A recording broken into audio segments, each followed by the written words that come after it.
The Sportsman Final in Pro Gas. This is the class that's dialed in on a 9.20 index, Brett. Again, the same situation in qualifying. Over 100 riders, this being one of the most popular categories, tried to get as close to 920 as possible, and look at your number one man, Tom Galligan from Rhode Island, a perfect 9.200 second run. 140.69 miles per hour led the field, Ted. I don't think this is going to be too easy a race to win. Look at it as we go down through the qualifying. This was a 32-bike field. We're down to number 8, and you'll see that William Black now is only at 9.222. So they're close in the first 8. It's amazing.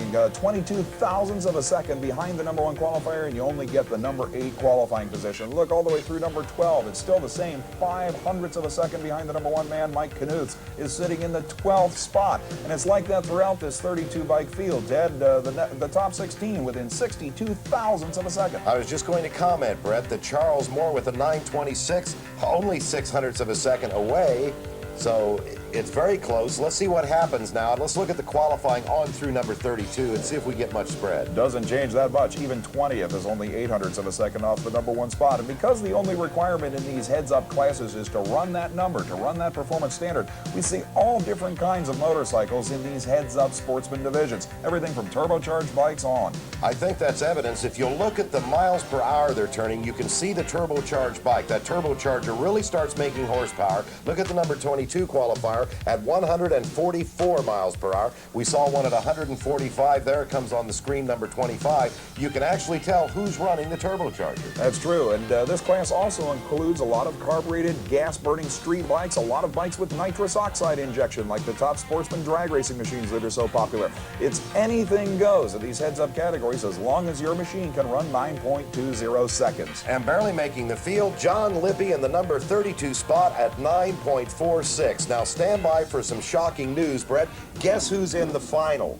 It's incredible, isn't it? In the far lane, John Lippy, the man who qualified dead last in the largest field of the event, makes it to the championship run. Something even more incredible, Brett. He's running against the number 1 qualifier. This is Tom Galligan, who turned in a 9.30 in the semifinal round, as opposed to Lippy's 9.60. Remember, they're trying to run a 9.20. That's the idea. If you go quicker than that, you lose. Galligan's been on that 920 mark all day long. Boy, Lippy is really going to have to pull one out of his hat. But this just shows you how competitive motorcycle drag racing is. Anybody has a shot at that trophy. If you can run the number, you can be in the championship round.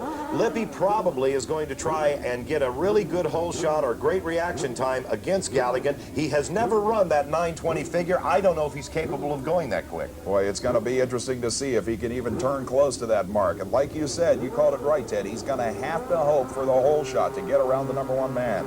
Well, we know that Galligan can run the 920, and right there, he actually gives it away. We've got a foul start by John Lippy. The automatic winner will be Tom Galligan. Watch him come down right now, and it doesn't matter who gets to the finish line first. Look at, there he leaves very early over in the far lane, punches on that foul light, allowed that tire to leave that beam of light, and the race was over. He left the line 18 thousandths of a second before the green light came on. And what is amazing is Galligan was almost asleep. He left the line a quarter of a second after the green, but there's your winner driving around anyway. Galligan, 9:29 again.